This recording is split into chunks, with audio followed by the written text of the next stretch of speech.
Akhwati fillah rahimani wa rahimakumullah. Alhamdulillah kita hari ini sampai di sebuah pembahasan, yaitu pembahasan di antara penyakit-penyakit lisan, ya. Hari ini kita akan membahas tentang al-qila wal qal, ya, qila wa qal. Qila wa qal, sebelum kita memasuki apa yang dimaksud qila wa qal di hadis ini, hadis yang telah disampaikan oleh Ummu Abdillah, ya. Alangkah baiknya kita harus memahami terlebih dahulu sesungguhnya apa yang dimaksud dengan al-qila wal qal. Para ulama rahimahullahu jami'an, mereka berbeda pendapat dalam mengartikan apa itu qila wa qal. Al-Imam Malik rahimahullahu ta'ala, beliau pernah mengatakan bahwa yang dimaksud dengan qila wa qal itu adalah memperbanyak ucapan dan menyebarkan berita yang mengkhawatirkan. Misalnya, si A mengatakan kepada B bahwa C ini begini. Kemudian ia mengatakan pula kepada si B bahwa si C ini melakukan ini. Subhanallah. Ini yang dimaksud dengan qila wa qal. Jadi banyak bicara, mengatakan begini dan begitu, dan ini menurut Imam Malik sudah disebut dengan qila wa qal. Syekh Utsaimin rahimahullahu ta'ala, beliau mendefinisikan qila wa qal ini, teman-teman, dengan sebuah penuturan beliau di dalam syarah Riyadhus Shalihin. Kata beliau, yang disebut dengan qila wa qal itu adalah mengutip ucapan, menirukan ucapan yang ia dengar, dan subhanallah, ia pun banyak berkomentar. Jadi kalau dia dengar dari orang lain, ia ucapkan kembali, disampaikan lagi kepada orang lain, dan ia pun berkomentar atas apa yang didengarnya. Subhanallah. Dan tidak ada tujuan utama, kata Syekh Utsaimin, ketika seorang hamba itu melakukan qila wa qal kecuali diantaranya membicarakan orang lain. Ya, mereka bilang begini dan katanya begitu, ya subhanallah. Apalagi kalau sampai yang dibicarakan itu, subhanallah, kehormatan para ulama. Karena kita tahu ya teman-teman, kalau sampai kita ini misalnya ya, di belakang kita membicarakan para ulama,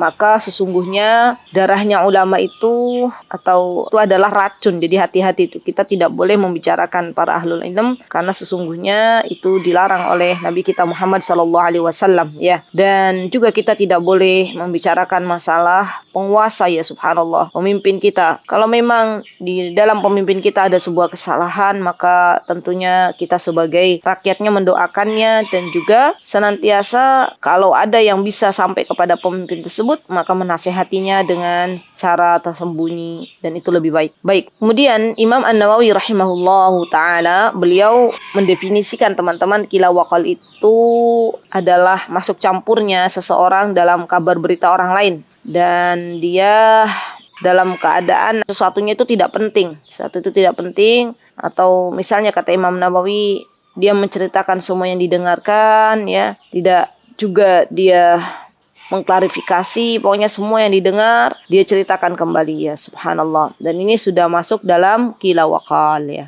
Kemudian teman-teman yang dimuliakan oleh Allah Subhanahu wa taala, maka ketika tahu kita ya bahwa yang namanya qila wa qal ini adalah sesuatu yang dilarang oleh Allah Subhanahu wa taala dan Rasulnya, di dalam hadis yang disampaikan oleh Mughirah bin Syu'bah, Fafis sahihaini. As-sahihaini, yang dimaksud as-sahihaini adalah dalam kitabnya Imam Bukhari dan Imam Muslim, min hadisul Mughirah bin Syu'bah, dari hadis yang disampaikan dari Al-Mughirah bin Syu'bah, anin Nabi sallallahu alaihi wasallam qala, dari Nabi sallallahu alaihi wasallam bersabda, innallaha harrama alaikum uquqal ummahat. Lihat teman-teman, sesungguhnya Allah Subhanahu wa taala ini telah mengharamkan kepada kita uquqal ummahat, ya, mengharamkan kepada kita untuk mendurhakai para ibu, ya. Al-ummahat itu jamak dari al-um, ya, para ibu-ibu. Yang diperintahkan oleh Allah Subhanahu wa taala dan Rasulnya adalah berbakti kepada seorang ibu. Subhanallah, bahkan dalam sebuah hadis, ya, kita pernah dengar bersama ketika ada seseorang bertanya kepada Rasulullah SAW, ya Rasulullah, pada siapa aku harus berbuat baik? Rasulullah mengatakan ummuk, ya. Kemudian kepada siapa? Rasulullah mengatakan lagi ummuka. kepada ibumu. Kepada siapa lagi? Ummuka, kepada ibumu. Baru setelah itu Rasulullah SAW menyatakan bahwa engkau boleh berbuat baik kepada ayahmu. Di penyebutan ibu di sini, subhanallah, itu menunjukkan bahwa sesungguhnya yang namanya berbakti kepada ibu, subhanallah, itu adalah amalan yang mulia di sisi Allah dan Rasulnya. Subhanallah, karena kita tahu ya, subhanallah, yang namanya seorang ibu itu memiliki pengorbanan yang begitu luar biasa ya, Masya Allah. Seorang ibu ya bisa di malam hari terbangun ya manakala misalnya anaknya sakit misalnya. Dan seorang ibu pun ya merasakan, Masya Allah, merasakan 9 bulan ya janin yang berada di rahimnya ya, Masya Allah. Dan seorang ibu, Masya Allah, adalah seorang yang penyabar ya. Kita tahu ibu itu terkadang, Masya Allah, kalau lihat tingkah laku anaknya, subhanallah, maunya emosi ya misalnya. Tapi subhanallah, seorang ibu itu sabar sekali ya, Masya Allah. Dan kita tahu, subhanallah, ya namanya seorang ibu ketika melahirkan anaknya, itu taruhannya antara nyawa ya, nyawa dan hidup ya, subhanallah. Maka kita hendaklah berbakti kepada ibu kita, hendaklah kita semuanya senantiasa mendoakan orang tua kita dengan sebuah doa, Rabbighfirli wa liwalidayya warhamhuma kama rabbayani shaghira. Dan tidak ada yang bisa membalas kebaikan ibu kita kecuali Allah Subhanahu wa Ta'ala. Semoga Allah Subhanahu wa Ta'ala membalas jasa ibu kita semuanya dengan surga Firdaus tertinggi. Amin, Allahumma amin. Kemudian di dalam hadis ini Rasulullah SAW melarang, ya Allah Subhanahu wa Ta'ala melarang, kata Rasulullah SAW, wa wa'dal banat. Wa wa'dal banat, mengubur hidup-hidup anak-anak perempuan, al-banat. Nah ini nih teman-teman. Jadi dalam riwayat lain ada yang wa mana'a wahat, didahulukan, ada di sini wa wa'dal banat, mengubur hidup-hidup bayi perempuan. Jadi dulu pada zaman jahiliyah teman-teman, yang namanya bayi-bayi perempuan itu subhanallah keadaannya hidup ya, kemudian dikubur hidup-hidup. Bahkan kalau kita pernah belajar ya, subhanallah, orang-orang jahiliyah itu kalau istrinya mau melahirkan, maka ayahnya sudah menggali tanah gitu ya. Jadi suaminya menggali tanah, terus lihat kalau misalnya bayi yang dilahirkan oleh istrinya itu laki-laki, maka si ayah ini akan membopong atau akan mengangkat bayi laki-laki ini tinggi-tinggi ya. Terus dia bangga. Dia akan mengatakan, bayi laki-laki ini, dia akan mengatakan kepada kawan-kawannya, saya punya anak laki-laki, saya punya anak laki, ini adalah kebanggaan menurut mereka. Sebaliknya kalau yang dilahirkan oleh istrinya adalah bayi perempuan, maka subhanallah dalam keadaan hidup-hidup bayi perempuan itu dikubur ya, subhanallah. Dan kelak Allah akan bertanya di akhirat ya, kenapa bayi-bayi itu dikubur hidup-hidup ya. Masalah ini kebiasaan masyarakat jahiliyah sampai kemudian datang Islam ya, diutus Rasulullah SAW, dan subhanallah ya, akhirnya bayi-bayi perempuan ini terselamatkan ya, subhanallah. Bahkan masyarakat jahiliyah, mereka subhanallah memperlakukan para wanita bukan hanya dikubur hidup-hidup, mereka juga memperlakukan para wanita yang sudah besar ya, apabila misalnya dia ditinggal oleh suaminya, maka si wanita ini dijadikan sebagai barang warisan ya, dan boleh dinikahi oleh orang lain tanpa adanya iddah ya. Jadi subhanallah dulu itu benar-benar perempuan tuh tidak ada harganya ya. Maka Islam datang untuk memuliakan para wanita, para perempuan ya, Masya Allah. Dan kita bersyukur kepada Allah Subhanahu wa Ta'ala atas nikmat menjadi seorang muslimah. Baik, kemudian yang Allah larang juga adalah wa mana'a wahat ya. Mana'a itu adalah menahan sesuatu yang harusnya diberikan. Misalnya kita seharusnya memberikan haknya fakir miskin, kita tahan. Atau misal kita seharusnya memberikan haknya ART, kemudian kita tahan ya, subhanallah.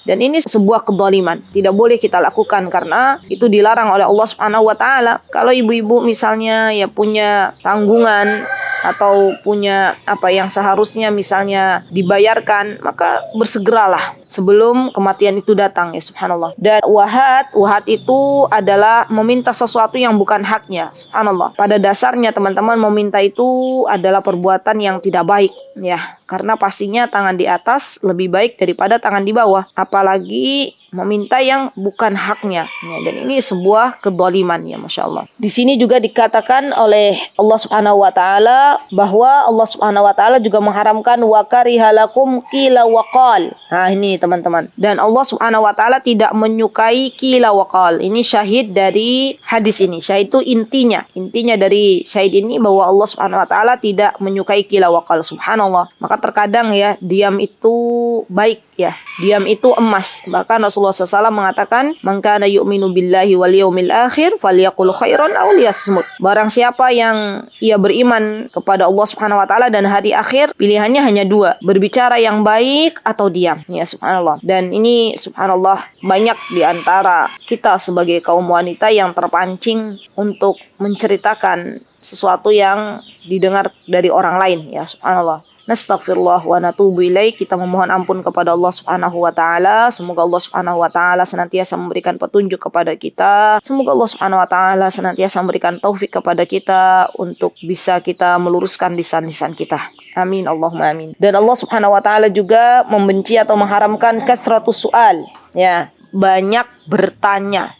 Ya, bukan semua yang ditanya itu hukumnya mutlak, tidak diperbolehkan ya. Apalagi misalnya anak-anak kita mau bertanya, maka itu diperbolehkan. Yang tidak diperbolehkan itu misalnya banyak bertanyanya seperti orang-orang Bani Israel ya. Misalnya sudah ada syariat menjelaskan, misalnya sembelilah sapi misalnya ya, waktu itu ya. Terus mereka bertanya, sapi yang seperti apa? Subhanallah. Dan ini yang tidak diperbolehkan, subhanallah. Tapi kalau misalnya bertanya sesuatu yang bermanfaat, maka itu diperbolehkan. Jadi larangan banyak bertanya ini adalah pertanyaan-pertanyaan yang tidak bermanfaat, ya subhanallah.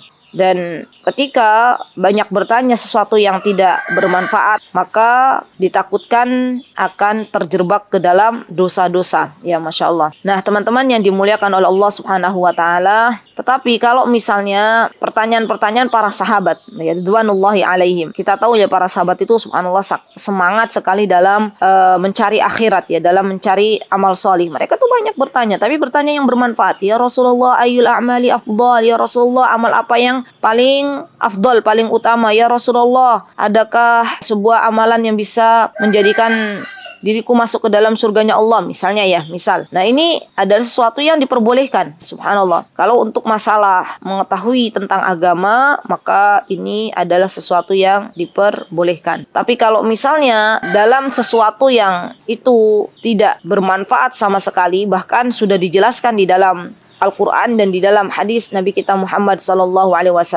maka ini tidak diperbolehkan. Ya, subhanallah. Karena memang sudah jelas itu di dalam hadis Nabi. Misalnya Rasulullah SAW mengatakan, aku memerintahkan sesuatu pada kalian, misalnya ya. Terus dia tanya lagi, kalau begini bagaimana? Kalau begitu bagaimana? Subhanallah, itu mempersulit diri namanya. Ya, subhanallah. Rasulullah hanya meminta kepada kita bahwa apa yang Rasulullah SAW perintahkan kita laksanakan, apa yang Rasulullah SAW larang kita tinggalkan. Bahkan Rasulullah SAW pernah mengatakan, da'uni ma taraktukum. Kata Rasulullah SAW, biarkanlah apa yang aku tinggalkan bagi kalian. Innama halaka man kana qablakum bisu'alihim. Lihat, kata Rasulullah SAW, sesungguhnya binasanya orang-orang sebelum kalian itu karena banyak bertanya. Wakhtilafihim ala anbiya'ihim. Dan menyelisihi nabi mereka. Rasulullah mengabarkan kepada kita nih teman-teman, fa'idha nahaitukum an syai' fajtanibuh. Wa idha amartukum bi amrin fa'tu minhu mastata'tum. Kalau kata Rasulullah SAW, aku melarang sesuatu, sudah jauhi. Nggak usah banyak tanya, kenapa ya begitu? Kenapa ya begini? Misalnya ya. Atau ketika Rasulullah SAW melaksanakan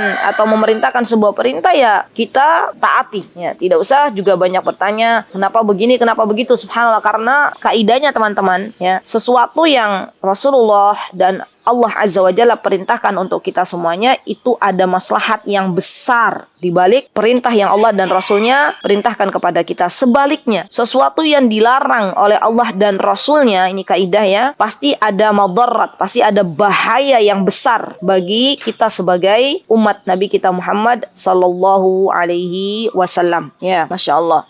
Ini benar-benar hadis yang menurut saya harus benar-benar kita tadabburi, kita pahami isi kandungannya. Karena banyak di zaman sekarang itu orang banyak bertanya ya, tapi bukan dalam rangka ingin belajar, bukan dalam rangka pertanyaan yang bermanfaat, tapi pertanyaan-pertanyaan yang mazmum. Jadi pertanyaan itu ada dua, teman-teman. Ada yang mamduh itu yang terpuji, ada yang mazmum. Mazmum itu tercela. Misalnya bertanya untuk menguji gurunya, itu pertanyaan-pertanyaan yang tercela. Bertanya tentang sesuatu yang ia telah ketahui misalnya, atau bertanya tentang pertanyaan yang sedetail-detailnya misalnya, ya subhanallah. Hati-hati teman-teman, ketika kita akan bertanya ada adab-adab yang harus kita perhatikan juga ya. Dan ini yang harus kita belajar lagi tentang adab-adab dalam bertanya. Semoga Allah Subhanahu wa taala menjadikan kita semuanya orang-orang yang memiliki adab. Allah Subhanahu wa taala menjauhkan kita dari akhlaknya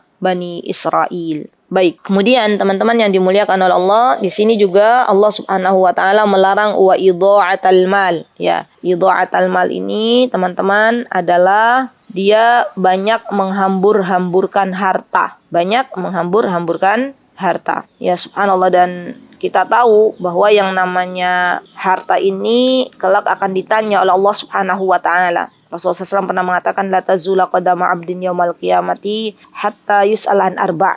Ya. Tidaklah kaki kita bergerak pada hari kiamat kecuali kita akan ditanya 4 perkara, ya. Apa itu 4 perkara? Di antaranya adalah harta. Nah, yang pertama Allah akan tanya umur, an umri fi mafna. Yang kedua adalah an syababi, tentang masa muda kita. Yang ketiga tentang ilmu kita, dan yang keempat tentang harta. Tentang harta ini tanya 2 jalur ya teman-teman. Dari mana dan untuk apa? Ya subhanallah. Dan ini subhanallah luar biasa ya. Kelak akan ditanya oleh Allah Subhanahu wa taala satu persatu, dan kita memohon kepada Allah ya semoga Allah menjauhkan kita semuanya dari idha'atul mal ya. Termasuk di antaranya yang namanya menghamburkan harta adalah mengeluarkan harta tersebut bukan pada jalan yang Allah ridhoi. Subhanallah. Termasuk kenapa yang namanya merokok itu ada sesuatu yang dilarang dalam agama kita, karena termasuk dari idha'atul mal ya, menghambur-hamburkan harta. Lihat, nggak ada manfaatnya sama sekali. Bahkan yang namanya merokok itu adalah menyakiti ya diri sendiri kan. Udah tahu di mana-mana kan ada tuh membunuh diri sendiri gitu ya dengan merokok. Tapi subhanallah, namanya syaitan tetap menggoda anak Bani Adam. Akhirnya banyak orang-orang yang merokok ya tanpa disadari. Ketika ada memberikan nasihat bahwa merokok itu adalah sesuatu yang dilarang di dalam agama, mereka membantah, mana dalilnya. Subhanallah ya. Ketahuilah bahwa termasuk di dalam merokok itu adalah idha'atul mal ya, menghambur-hamburkan harta ya. Subhanallah. Dan termasuk di dalam menghambur-hamburkan harta juga teman-teman ini nih, termasuk ya, ketika misalnya kita membeli makanan, ini hati-hati. Kemudian kita membeli makanan banyak misalnya ya, karena mungkin merasa baru gajian dan akhirnya tidak kita makan semuanya ya, sisanya terbuang ya. Subhanallah, itu juga termasuk dari idha'atul mal ya, menghambur-hamburkan harta. Kita lupa bahwa masih banyak hamba-hamba Allah di negeri sana ya, di daerah-daerah Afrika yang mereka harus berjuang untuk mendapatkan sesuap nasi. Dan apa yang kita beli dari makanan itu tentunya akan ditanya oleh Allah Subhanahu wa taala. Bahkan Allah Subhanahu wa taala tidak menyukai orang-orang yang berlebih-lebihan ya. Allah Subhanahu wa taala mengatakan wa kulu washrabu wa la tusrifu innahu la yuhibbul musrifin. Ya, makan dan minumlah dan janganlah berlebih-lebihan. Sesungguhnya Allah tidak menyukai orang yang berlebih-lebihan. Jadi kalau kita mau makan, diukur dulu ya, kita kira-kira makannya seberapa ya, kita secukupnya makan ya. Subhanallah. Dan ini yang harus kita lakukan teman-teman. Dan kalau kita tengok ya, Masya Allah, itu berapa tuh jumlah orang yang menghambur-hamburkan harta bukan di jalan Allah Subhanahu wa taala, banyak sekali ya subhanallah. Dan harta kita yang sesungguhnya itu teman-teman adalah harta yang kita infakkan di jalan Allah. Karena yang kita makan akan menjadi kotoran, yang kita belikan pakaian dari harta yang telah Allah titipkan pada kita akan yubla ya, akan usang pakaian itu, dan tidak akan kita bawa nanti sampai ke kuburan. Yang kita akan bawa mati nanti adalah harta yang diinfakkan di jalan Allah Subhanahu wa taala ya subhanallah. Dan menghamburkan harta di sini juga Masya Allah termasuk yang banyak atau yang sedikit sama aja ya. Jadi tidak boleh dibuang begitu saja teman-teman, karena ini termasuk dari menghamburkan harta. Termasuk juga di dalamnya ketika seseorang misalnya dia menyembeli bukan karena Allah ya, sama ini menghamburkan harta. Dia menyembeli kepala kerbau misalnya ya, untuk dijadikan sesajen atau dilarung ke laut ya subhanallah. Padahal yang namanya daging kerbau atau sesajen kayak ayam, ingkung itu bisa dimakan oleh manusia ya. Kenapa dibuang begitu saja ya, subhanallah. Dan ini termasuk dari godaannya syaitan ya, termasuk dari perkara-perkara yang harus kita jauhi. Baik, akhwati fillah rahimani wa rahimakunallah. Setelah kita tahu bahwa ada sesuatu yang dilarang oleh Allah Subhanahu wa taala, tadi ada berapa? Yang pertama uququl ummahat, ya mendurhakai ibu kita. Yang kedua wa wa'dal banat, mengubur hidup-hidup anak-anak perempuan. Yang ketiga wa mana'a, menahan haknya orang lain. Wahat itu meminta bukan yang menjadi haknya. Yang kelima wakariha lakum kila waqal, ya kila waqal yang tidak boleh. Yang keenam kasratus soal, banyak pertanyaan, banyak bertanya sesuatu yang tidak bermanfaat. Dan yang ketujuh idha'atal mal, idha'atal mal, menghambur-hamburkan harta. Masya Allah. Ada juga riwayat di dalam hadis Nabi kita Muhammad SAW ya, dari jalur lain teman-teman, bahwa dari Abu Hurairah. Kalau di sini kan dari Mughirah bin Syu'bah. Abu Hurairah radhiyallahu anhu, ia pernah meriwayatkan dari Nabi kita Muhammad SAW dengan sebuah hadis yang redaksinya adalah innallaha yardha lakum salasan wa yakrahu lakum salasan. Nah, ini juga perlu kita pelajari ya teman-teman. Allah itu meridhoi 3 hal. Allah meridhoi 3 hal dan membenci 3 hal. Yuk kita belajar apa yang Allah ridhoi dan apa yang tidak Allah ridhoi. Yang pertama, yang Allah tuh cinta kalau kita anta'buduh wa la tusyriku bihi syai'a. Ketika kita menyembah Allah Subhanahu wa taala, ya, menyembah Allah Subhanahu wa taala dan kita tidak menyekutukan Allah Subhanahu wa taala dengan sesuatu pun, ya. Ini yang pertama. Yang kedua, wa anta'tasimu bihablillahi jami'a. Yang kedua adalah wa anta'tasimu, berpegang teguh dengan talinya Allah, ya, bersatu padu. Dan yang ketiga wala tafarraqu, Allah tuh mencintai kita, ridho kepada kita kalau kita tidak berpecah belah, ya subhanallah. Dan kita lihat sesama kaum muslimin saja terkadang ada banyak perpecahan dari masalah-masalah sepele, ya subhanallah. Padahal tahu Allah azza wa jalla sangat cinta kepada yang namanya persatuan. Nah, kemudian apa yang dibenci oleh Allah Subhanahu wa taala? Wa yakrahu lakum.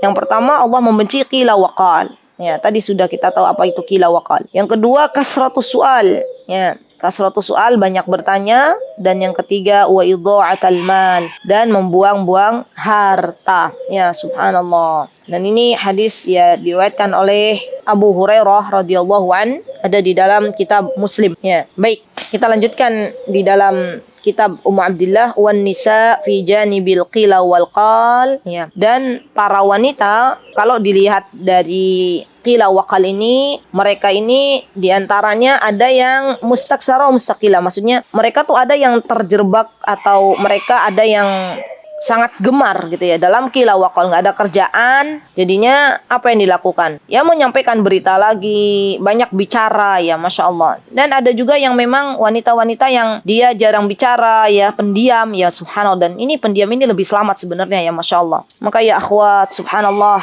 di sini Ummu Abdillah mengatakan ya bahwa waqasratu minhunna dalalna alsinatahunna lil khawdi fi hadzal janib wa nahwi. Nah, para kaum wanita mayoritas, aksar itu mayoritas, mereka menggunakan lisannya untuk berbicara dengan qila waqal dan yang semacamnya. Kecuali illa marrahimallah, kecuali orang-orang yang Allah berikan kepadanya rahmat. Ya subhanallah, ini kita minta nih kepada Allah teman-teman. Ya Allah, jauhkanlah kami dari perbuatan qila waqal. Ya Allah, jauhkanlah kami dari perbuatan idha'atul mal. Ya Allahumma inni a'udzubika min idha'atil mal. Allahumma inni a'udzubika min qila waqal. Allahumma inni a'udzubika min kasratis su'al, misalnya. Ini doa, minta kepada Allah Subhanahu wa taala. Dan subhanallah, ada nasihat yang bagus ya yang disampaikan oleh seorang ulama, ya masya Allah. Dan ini nasihat untuk kita semuanya teman-teman. Nasihat dari Syekh Abdul Muhsin Al-Abbad ketika ada yang bertanya kepada beliau, wahai Syekh, apa nasihat Anda terhadap sebagian penuntut ilmu yang ia terlalu banyak qila waqal, ya, terlalu banyak berbicara, subhanallah.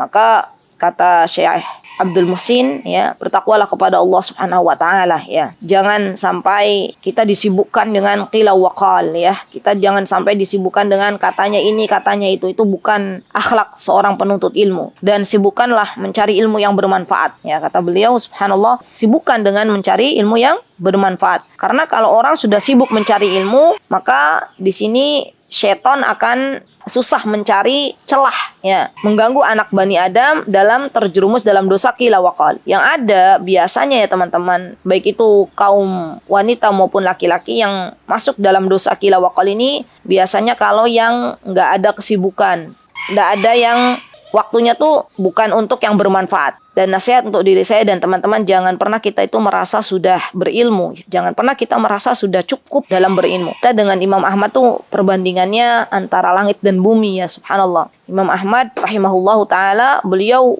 adalah seorang ulama yang sangat luar biasa dalam menuntut ilmu. Beliau saja ketika ditanya, wahai Imam Ahmad, sampai kapan menuntut ilmu? Kata beliau, ya sampai Allah mencabut nyawanya, ya subhanallah. Sampai ajal datang. Kalau kita sibuk dengan ilmu, ya teman-teman, Masya Allah, ya, aktivitas kita disibukkan dengan mengamalkan ilmu, dengan mentadabburi ilmu, ya subhanallah, maka kita akan terjaga, kita akan dijaga oleh Allah Subhanahu wa taala dari sesuatu yang tidak baik, dari sesuatu yang bermaksiat kepada Allah Subhanahu wa taala. Baik, kemudian di sini Abdillah mengatakan bahwa wa ma naqila wa qala Ibnu Abdul Bar. Nah, kemudian wa naqila wa kata Imam Ibnu Abdul Bar wa huwa Yusuf bin Abdillah rahimahullah. Imam Ibnu Abdul Bar ini namanya Yusuf bin Abdillah, ya, fil Tamhid. Kitabnya beliau namanya Tamhid. Ma naqila wa wallahu a'lam. Ya, maka qila wa kata beliau wallahu a'lam, ya, beliau langsung mengatakan bahwa Allah yang lebih tahu. Kemudian beliau mengatakan al-haditsu bima la faidata fi. Yang dimaksud dengan qila wa qal itu